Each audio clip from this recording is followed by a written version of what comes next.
Every dog has its day. Jiayin once dominated China's capital markets, outsmarting countless tycoons. But there was one man who never took Evergrande's money, never fell into its trap, and instead took Jiayin for $800 million in the electric car game. That man, Yueting. The story begins in 2017. On November 30, 2017, after fleeing to the United States, Yueting was building his electric car company, Faraday Future. Cash was running out. Then a Hong Kong company, Jiayin, stepped in. It formed a joint venture called Smart King with FF's shareholders, promising $2 billion over 3 years for 45% of the company. $800 million by the end of 2018, $600 million in 2019, and $600 million in 2020. On May 25, 2018, Jiayin paid the first $800 million early. The money went into FF's corporate account, for research, salaries, suppliers, and the Nansha factory in Guangzhou. Note, it went to the company, not into Yueting's pocket. On June 25, 2018, Jiayin entered the game. Evergrande Health bought 100% of Jiayin for 6.746 billion Hong Kong dollars, taking both the 45% stake in Smart King and the obligation to fund the remaining $1.2 billion. Su flew to FF's US headquarters and praised the project publicly. The honeymoon had begun. But that 6.746 billion went to Jiayin's old shareholders. It had nothing to do with Jia or FF. The honeymoon lasted 1 month. The $800 million burned through in just over 2 months. FF asked Evergrande to pay $700 million early to get the FF91 into production. Evergrande said, "Meet the milestones first." Yueting, protected by a dual-class share structure, refused to let Evergrande into FF's operations or finances.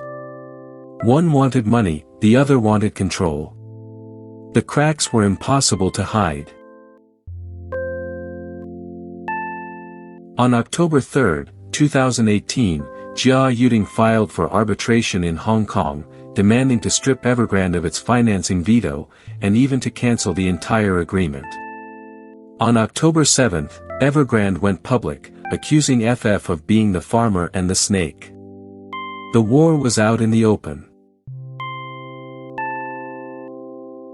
On December 31, 2018, New Year's Eve, came the dramatic settlement. All arbitration and lawsuits were dropped.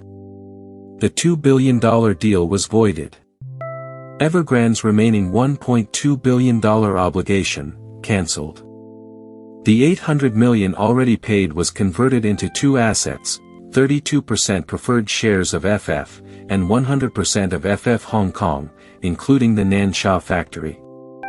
Jia kept the US entity and all overseas IP, plus a 5-year buyback option, from $600 million in year 1, up to $1.05 billion in year 5.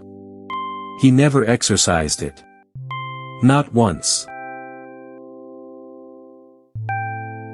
For Jia, $800 million in real cash to keep FF alive, keeping the core technology and independent financing, and successfully stripping Evergrande out of FF's operations. For Su, $800 million spent, no core EV technology in return, only land, a factory, and preferred shares. Later, Evergrande sank into its own debt crisis, and the investment was almost fully written off.